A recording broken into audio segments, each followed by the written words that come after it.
This is the summary of the second season of the series Wansidi after the events of the first season ended with Wansidi's victory over her enemies and saving all the outcasts. We see her sitting in the car, and suddenly she receives messages from an unknown person. These aren't just ordinary messages. They are from someone who is watching her, knows all the details of her life, and has photographed her in many places. And of course, there's Tyler, who was in the car and he started to change. That's why we entered the second season with many questions. And we will unravel the threads of the story one by one together. The events begin, and we see her tied inside a dark cage. She tells us that this cage belongs to one of the most dangerous and brutal serial cats. He doesn't know the meaning of mercy. He doesn't just kill his enemies, he skins their heads too. That's why she spent her vacation trying to reach him. We go back 6 weeks before that day, and we see her working on this serial killer and wanting to reach him by any means, but that was impossible without getting something that belongs to him. Despite the difficulty, with the help of the robotic arm that assists her in everything, she managed to get a bowling ball. It seems like an ordinary thing, but it was enough of a clue to lead her to him. And at the airport, my friend, we see her being searched, even though she took out the metal items she had with her. But as soon as she got close to the metal detector, it kept beeping, and that's why she decided to get rid of all the metal items she had, pulling out an incredible amount of metal things, all weapons, leaving the airport staff both surprised and terrified at the same time.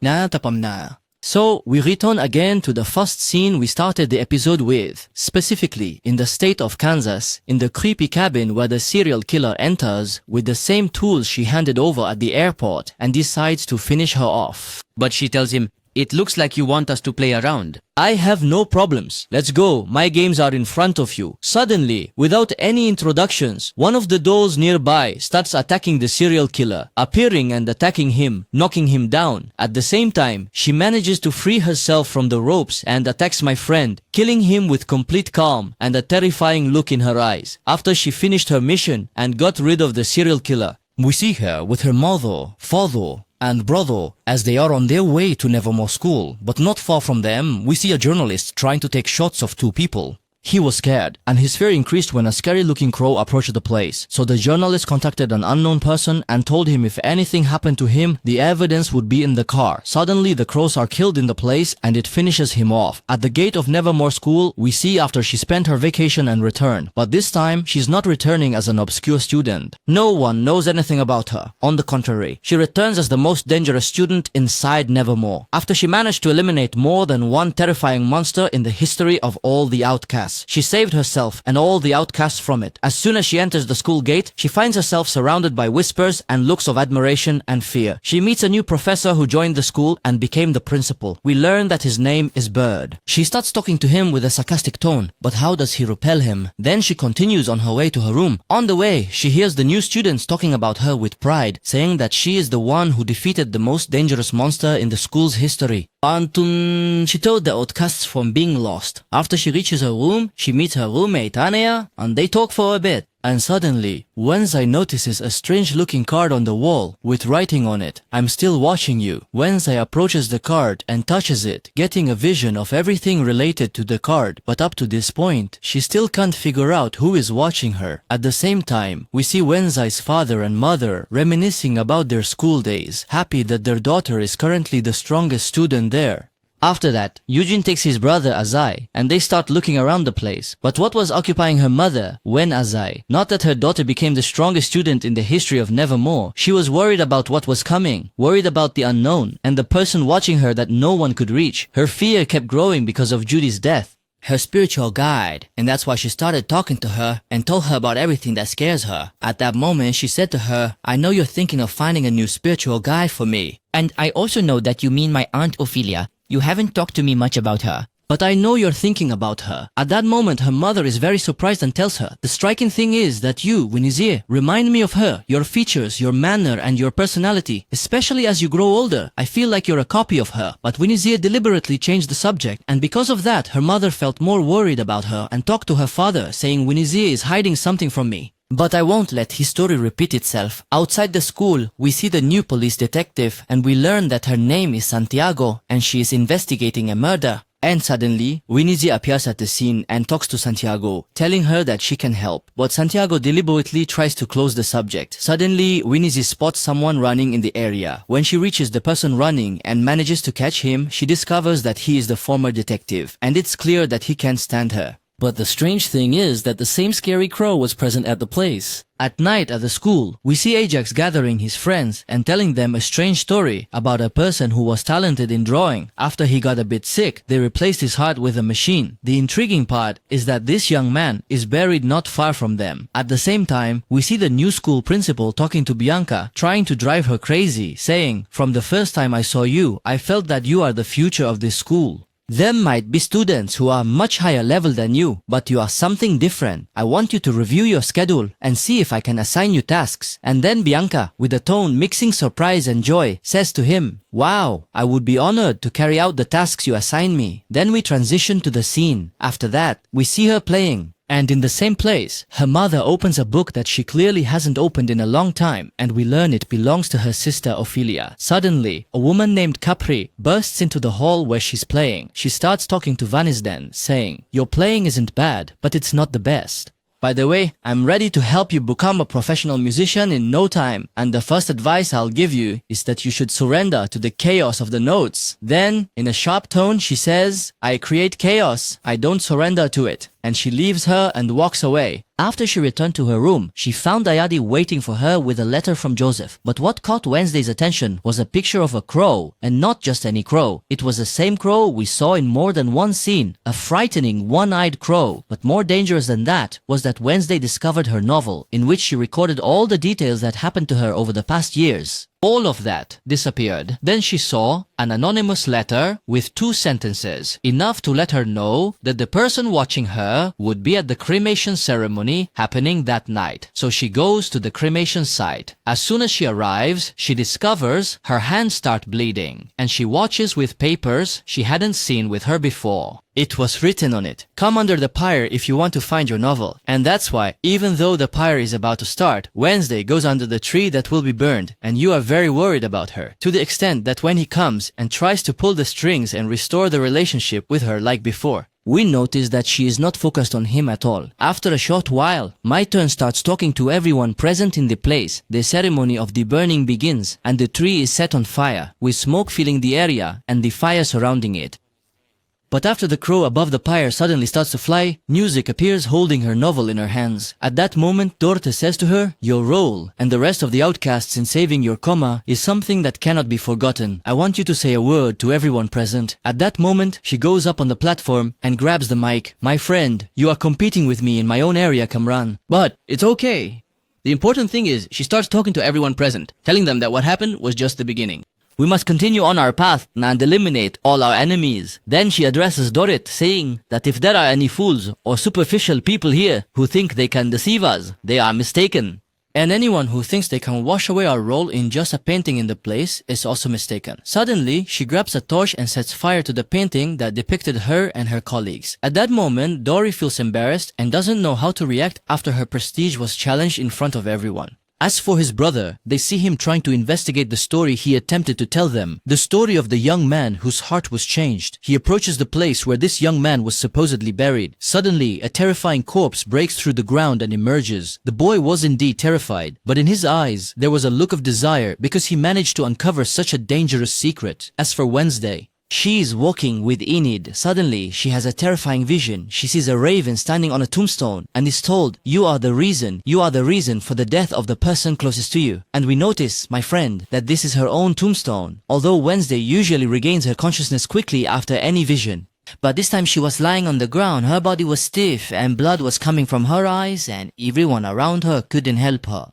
After some time, she didn't know how long, she wakes up and finds herself sleeping next to her mother, who starts talking to her and says, what is happening to you is very normal, but be careful, it only happens to those who misuse their talent. Your problem is that you're hasty and want to reach everything quickly, and that's not right. You need to be patient and wait for your new spiritual guide. The first thing you should do now is hand over the book that contains all of Judy's spells, because as long as you have the book, your new spiritual guide probably won't want to appear. But Wen objects to her mother's words and says, I'm not hasty or anything. The whole issue is that I don't have time, and after the events that happened, I should be even faster. Before she leaves the place, we see her mother talking to Singh, telling him, I want you to protect her, because honestly, I feel you've been negligent lately. At that moment, Singh gestures to her that he will try to be more careful. We then see her with her driver, and she starts remembering everything that happened to her. She tries to connect all the events with the crows, especially the one-eyed crow, whose appearance was always linked to a disaster happening in the area near the former investigator's house. She talks to the driver and asks him to stop, and she goes in to get any information that might help her from Galban. Especially because she saw him in a place not far from the crows before. She called out to him, but he doesn't respond. So she storms the place.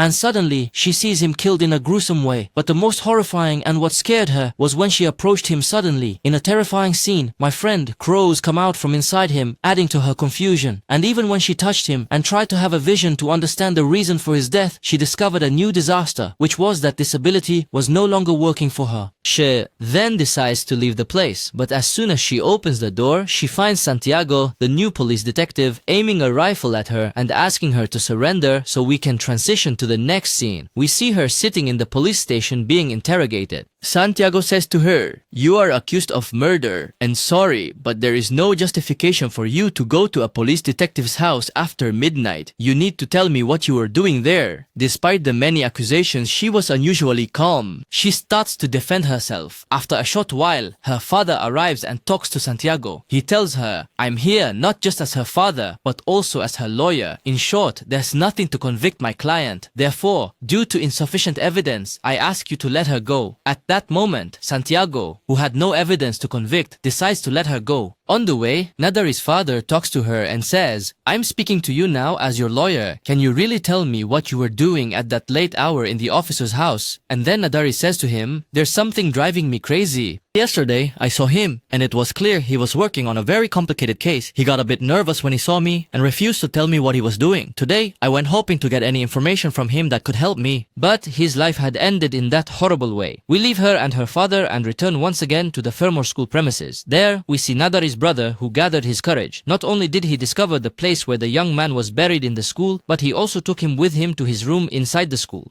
And he was trying to get to know him more. As for Nasi, after reviewing the school, she was very keen to check on his eyes, which she couldn't understand the reason for the vision she saw for her, and she knew she would die because of it. She enters her room scared, and what she was worried about happened. She sees her lying on the floor, covered in her blood. My friend approaches her and says, "No, no."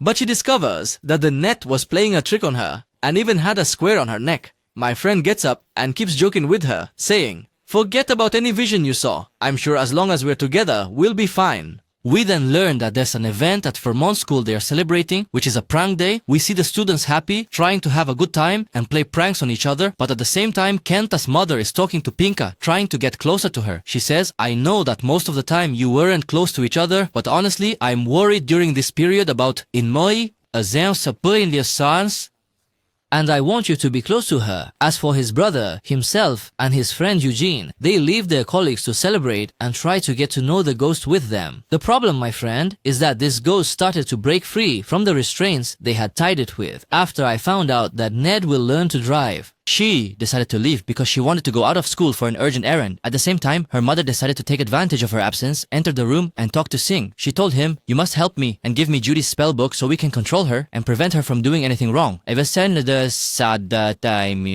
But it was clear that Sanj did not want to help her. That's why he kept reminding her of every time she and her husband bothered him and crossed their limits with him. At the same time, we see how she is getting to know the captain who will train her. And this, of course, is based on her being a genie. The man thinks she is a beginner at driving, but suddenly she drives at a legal speed. The man becomes terrified. Then she arrives at a psychiatric clinic. And there, she asks about a psychiatrist named Burbord. She actually meets her and starts talking to her. And without much introduction, she says, "I need to see Tyler urgently. You surely know that he killed the psychiatrist who was working with me. Killed her in cold blood without hesitation." At that moment, she tells her, "We really wanted him to get his punishment, but he managed to prove to us that he is mentally ill. And until now, we don't have definite evidence of that. But he is very skilled in mind games to the extent that he managed to manipulate us as psychological experts. Nevertheless, we have him locked up in a high-security cell. I know you're here to inform him of his father's death, and I don't know why his will is being sold, but I have no problem, and I'll let you meet him. And indeed, my friend, you enter Tyler's cell, and the guards are careful to have her talk to him from behind the glass." He tells her, "Of course I didn't miss you. I know you were impressed by me at one point, but be careful. We both have very dark souls inside us, and it was Cheryl who made you fall for me once upon a time." And then she says to him, "I'm not here today to love you. No kanifae. Ya lo salai. I came to tell you that your father died in a horrible way. That's why I'm here, hoping you can help me." But Tyler is very upset by this and keeps telling her he wants to get out of the place and tries to attack her. But the guards use a taser and then Tyler keeps screaming. We leave this scene and go back to Nevermore School. There, we see the students still celebrating the holiday occasion. But suddenly, my brothers discover the disaster and find out that the ghost they were hiding in their room managed to escape. At the same time, we see her talking to Sing and saying, "Cheer up, man. You got a package today for your birthday." But suddenly, the door closes on her, and the drawer that was there also closes. As for Bianca, we find out that the drawer actually succeeded in recruiting her. That's why she went into his office and gave him a full report on Wednesday's relationship with her mother. And after she returned to her room, she discovered it wasn't there. Suddenly, a phone that was there started ringing. And when she answered the phone, she heard the voice of an unknown person telling her, "You have 30 minutes to find your friend or consider that you won't see her again." And indeed, my friend, we see that she is tied back to back with her friend, whose name we learn is Bruno. They think it's a prank, but as soon as they look up at the ceiling, they find it filled with knives and swords, ready to fall at any moment. She didn't have any time to think. True, she has a strong personality, but to her, she is her closest friend, and the only person she trusts inside. This is because she always feels guilty due to the vision she saw that she would be the cause of her death. That's why she started looking for her everywhere. She actually succeeds in reaching the place where Bruno is, but she feels it's too late because the knives were coming down. Suddenly, she found a sentence written. The sentence says to her, "Tell me what you can see to save your friend." And at that moment, in the blink of an eye, she looks at the magic book in the place. And at the last moment, she discovers the missing book. As soon as she writes the name of the book, the knives actually stop just centimeters away from Enid's face. Suddenly, hands appear clapping, and to discover a strange surprise, and it turns out that the person who had been threatening her all this time was a 13-year-old girl. My friend, yes, really, as I am telling you, she starts talking to her friends and says, "My name is Agnes, and I did all that to try to get closer to you. You are truly amazing, and I could never be the one to harm you. I wanted to prove to you that my level is as high as yours." And although I thought that Agnes was the one who killed The former officer, and she is behind all the troubles that happened. But Agnes swore to her that she didn't do anything. The whole thing was that she wanted to get her attention, and after a short time, she was sure that she really wasn't lying. So she took her friends and they decided to leave the place. At the same time, we see Bianca visiting Wednesday's mother. She talks to her, and it's clear she wants to influence her with some magical aura surrounding her. And that's why she tells her, "I want you to communicate with them during the coming period, who is my friend's grandmother, and have her visit us at the school. And believe me, what I'm telling you is for your benefit and Wednesday's benefit." And even though she's not the mother, she promises her that she will try. We return again to Wednesday, who goes back to her room in Nevermore. There, she talks to Sanjo, saying, "I neglected you and forgot your birthday, but I'll try to make it up to you with this gift." And But now, I really need to find out who killed Galpon. At that moment, Sanjay points outside the room. As soon as he approaches the door that Sanjay pointed to, we see the one-eyed crow. At the same time, we see the driver who was teaching driving trying to report what happened. Suddenly, he discovers that he hit someone and gets out of the car to check on them. But we discovered then, my friend, that it's not a person at all. It's the ghost that escaped from Eugene's room. As soon as the driver gets out, he finds no one, but he looks back to find the ghost ready to attack him. The ghost finishes him off in a gruesome way. We then see Wednesday's mother and father trying to get along with Singh. They even brought someone specifically to give him a massage and calm him down. During this time, they were talking about everything concerning Wednesday and how worried they are about her. Despite her being very outstanding as an outcast, she is often hasty and could ruin herself. But life, my friend, is that Wednesday herself was taking advantage of their distraction and was looking for the Book of Existence. We discovered that her mother actually succeeded in taking it, and that's why she couldn't find it. And it was clear that her mother anticipated she would look for it. That's why she moved it away from any place she might find it. She suddenly enters the place where Wednesday was searching for the book, and she starts talking to her, saying, "What will you keep about this? And you don't like patience. I told you, you need to be patient a little for your new spiritual guide to appear. But still, there's no use with you. At that time, she tells her, "Believe me, I really wanted to listen to you. But what happened? The death of two hearts made me need to reach the killer as soon as possible. So I don't want you to pressure me about anything. And be careful. No matter what happens, I will never be extravagant, sister." But we notice that Wednesday's mother, after hearing these words, her mood changed and she became very upset. As for Wednesday, she became determined to find the Book of Existence by any means. She saw it as the only solution that would lead her to the killer and the one responsible for everything that happened, especially after she confirmed that Agnes had no guilt in anything and didn't kill anyone. That's why we see her thinking out loud with Enid and Agnes, who were in the same room. Even though she is sure that Agnes is innocent, we notice that she is dealing with her rudely because she is upset with her due to the pranks Agnes kept pulling all this time. At the same time, we see Eugene and his brother Wednesday trying to control the ghost with them. The situation was terrifying, but they were trying to control their emotions. And indeed, the ghost was extremely fierce, but strangely, it was relatively calm with them. As for Wednesday, we learn that she is going to a funeral and we actually see her standing inside the cemetery. We find out that this is the funeral of the officer who was killed after the police completed their investigations on the matter. But the strange thing, my friend, is that there was no one at the funeral, just two people besides Wednesday. The first is Santiago, the police investigator, and the second was the psychiatrist she met at the asylum. After the funeral ceremony ended, Wednesday talked to the doctor and said she was very surprised by the strangeness and the one eye, wanting more information to help her. At that moment, the doctor told her to focus on all the details around her, and she was confident she would find a solution to everything that was happening. But the really strange thing is that on a tombstone not far from where she's standing, we see the same crow, and at the same time, we see Pink in a hotel, and we find out that she decided to have her mother stay in that hotel. Because her mother was terrified during that time due to the abuses happening against her, and most people like her in the city. That's why she kept crying. But Pink reassures her and says, "I don't want you to worry about anything, and I promise I will protect you."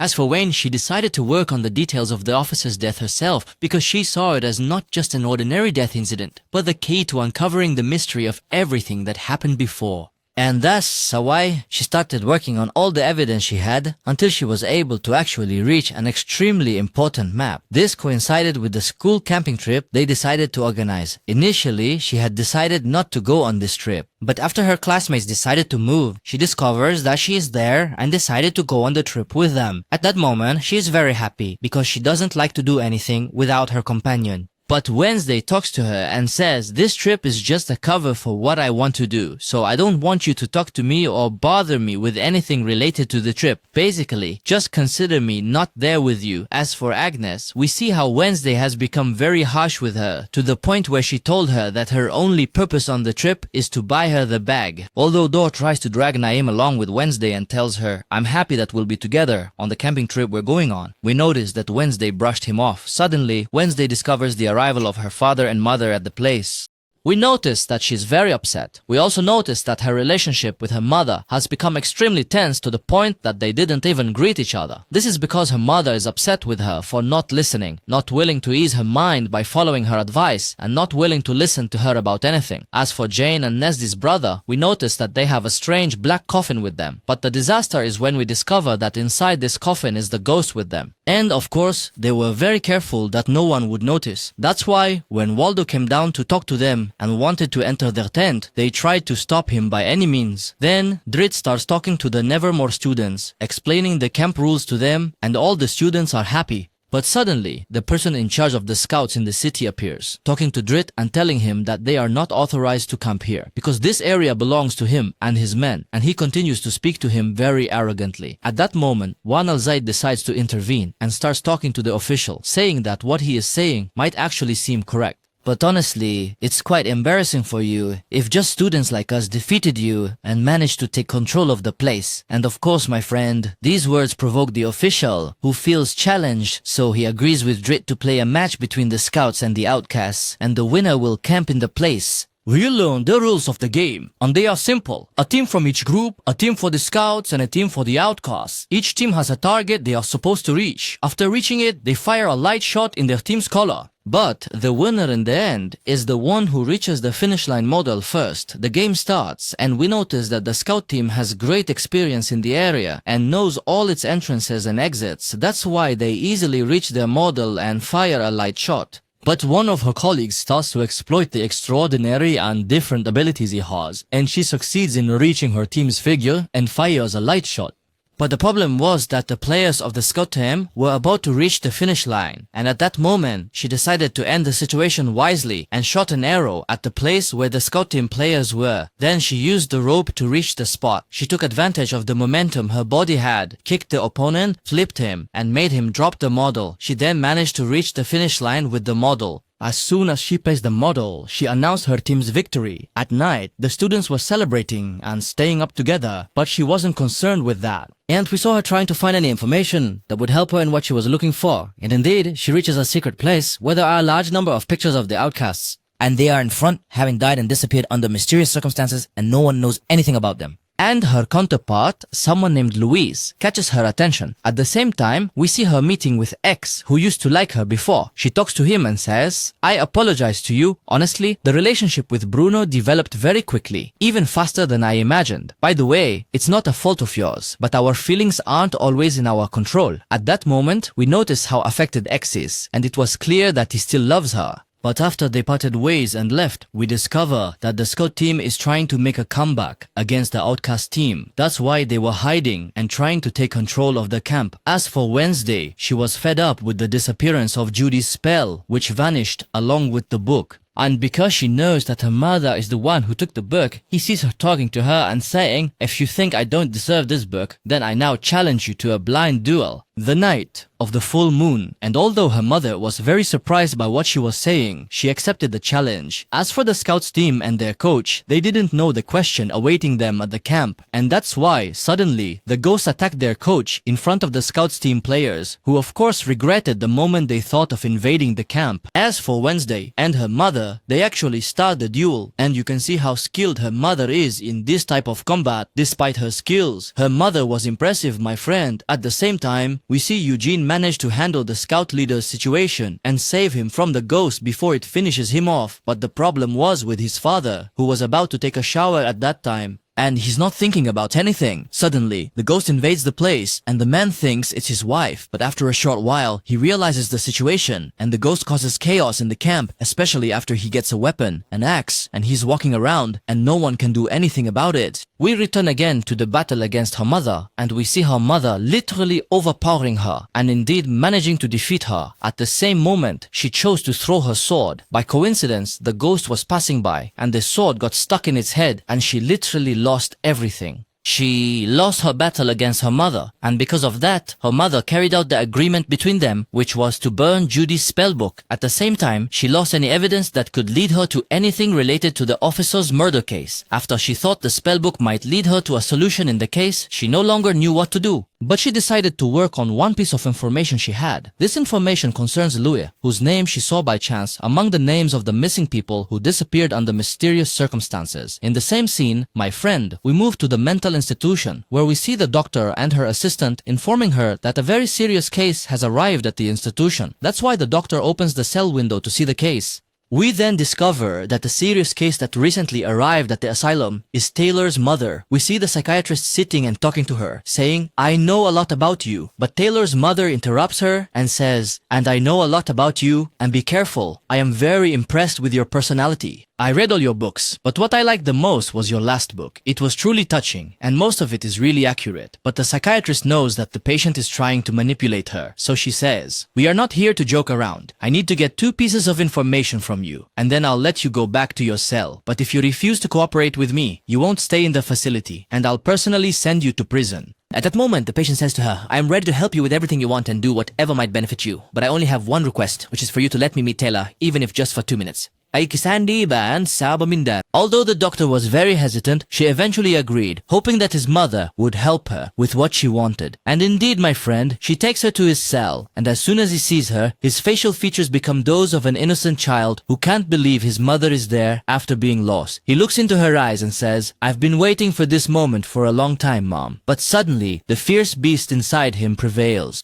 And he transforms in a frightening way. And he grabs his mother by the neck, about to kill her. To the extent that the guard put his hand on the bone, ready to electrocute him. But the doctor asks the guard not to do anything, or the mother will die. And although Tyler was holding her very tightly, he couldn't finish her off. And that's why he threw her and slammed her against the wall while his mother was saying, I promise I'll get you out of here, no matter the cost. But let's leave this scene, my friend, and move on to see what happens when she is surprised by her grandmother's arrival at the place. She is literally overjoyed after seeing her and starts talking to her. We notice that her grandmother uses all the abilities of the Mabuzain, and that's why she asks her, what has been bothering you lately? And then, as you tell her everything and let her know how upset you are because of what her mother did in her grandfather's book, but her grandmother starts talking to her and advises her not to let emotions take more than their share with her. She needs to forget anything that happened, even if it upsets her. Then she teaches her a new way to follow the clues she has to reach the truth. But the problem, my friend, is that this talk made me even more confused. But she discovers that her grandmother's method is indeed correct. The biggest proof of this is that as soon as she started following her grandmother's advice, suddenly the crow appeared and flew towards the cemetery. At that moment, I chased it, but didn't reach anything. And that's why she returns to her room. There, she finds Agnes and Bruno Genet talking to her. But the truth is, she was completely detached from them and started thinking about Louis and how she might connect the mystery of her disappearance or death with everything that's happening. But suddenly, she discovers something very important, which is that Agnes is following her uncle Vesta, and because of that, she asks her to meet him. And indeed, she goes to the place where Agnes made the film, and there they meet. Her uncle says to her, I missed you, my friend, Billy, Fena, Nemit. She says to him, honestly, you too, uncle. She tells him, in the coming period, I will work more on the evidence. Surely the police, especially Detective Santiago, will stand in my way. Besides, I want you to find me a way to get into the asylum. That's why I need your help. At that moment, he says to her, that's all, consider it done, and consider Santiago and everyone with him outsmarted. And then we see Festa booking a room in a hotel. But the strange thing is that after he booked the room, he caused such a commotion and disturbance that the hotel manager called the police and had them all come to arrest Festa. And that's exactly what's needed, because this way, the police will be completely distracted from anything you're doing. We then see Do talking to Binka, and he's upset. It's clear that Binka is not the same as before and isn't providing him with the information he wants. At the same time, we see a meeting between him and her mother. She starts talking to her and says, I need to know everything about you and your sister. At that moment, her mother says to her, I found out that you were very close to my grandmother recently. You can ask her yourself how she separated me from my sister after accusing her of having mental issues. And even though I kept urging her to leave her alone or stay with us, she insisted on her decision. But at that moment, Grandma appears and starts talking to her daughter, and it's clear how tense their relationship is. What added to the tension was that the mother didn't like the relationship between her daughter and her mother, but Grandma was keen to give her the information that might help her in what she's looking for. So she leaned close to her ear and whispered, telling her to be careful because the one who signed Louis's death certificate was someone named Justice. Look for it, and you will definitely find something. After she left the place, her mother and grandmother started talking to each other. It was clear that the girl was very upset with her mother, so she decided to hurt her by throwing the most important book of spells in the history of the outcasts into the fire in front of her. We then see Vester laughing with him. After a series of brain scans, the psychiatrist writes a report stating that it needs to be admitted to a mental institution. And of course, my friend, all of this is a calculated plan. But the strange thing is that after Vester entered the asylum, he kept searching inside until he discovered that there was someone named Louise. And of course, this is extremely mysterious because Louise is supposed to be dead and her death certificate is even signed. But Vester is trying to get closer to her to gather any information and report it to Wednesday, who was at the school at that time. And there she was talking with Agnes, trying to connect the dots, but suddenly she discovered the presence of strangers with one eye, along with another group of crows. As soon as she saw them, she remembered the vision she had seen. And that's why she told her to move from here quickly and right now. But suddenly, the crows started attacking the outcast, and at that moment, he began using his supernatural abilities and attacked the crows with fire, and the situation was extremely chaotic. We return again to the asylum, and there we see Singh, who arrived to help Vester, and said in sign language that he must reach Justice to know everything about Louise. At that moment, Vester began to execute what Singh told him. Even though our conversation was very late, Vester was able to find out what he wanted. Meanwhile, at the school, the students discover something extremely dangerous, which is that the most fearful person in the place is the school principal. They confirm this when he receives a mysterious message and also a call where he talks to an unknown person and tells him not to worry, everything will be under control. As soon as he hears a sound in the place, he goes out to make sure no one sees or hears him. At the same time, Uncle Nige succeeded in reaching Louise's place, and after confirming she was alive, he sent a message with Single, who, upon learning the information, made a plan with Agnes that she must go to the clinic clinic and reach Louise herself. And that's why she hides in a car trunk. After she learned each person's role in the plan, she was on her way to the clinic and successfully managed to evade the guards and enter the place. Not only that, but she also managed to get inside the car she was driving and tricked the guard with his access card. And then she reaches the cell, where we discover that not only is she there, but the ghost is there too. She starts talking to her uncle and tells him there's no time. We have to move quickly, and they leave, leaving the cell door open. But the problem is that the ghost manages to free itself from the restraints and leaves the place. At the same time, the guards were transferring Taylor's mother. Suddenly, the ghost attacks them and finishes them off. Taylor's mother begins her escape. And while she was running, her eyes met his.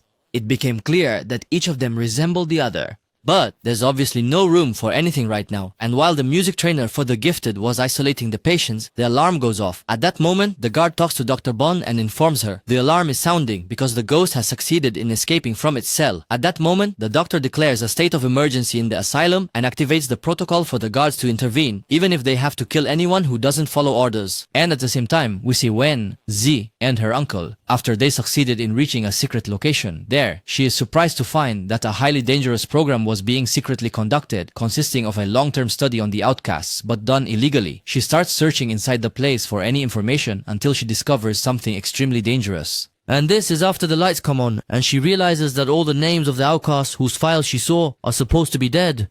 But the disaster is that they are trapped inside this difficult place after the experiment on them failed, and that's why those in charge of the experiments decided to imprison them. It's like Area 51, my friend. Suddenly, a girl appears, and we learn that she is the daughter who starts talking to Wednesday and her uncle, telling them that her father was the one working on this program before he himself got infected and lost his mind. But the conversation is not friendly. And a girl is holding a gun, wanting to finish them off before they expose everything they saw in the place.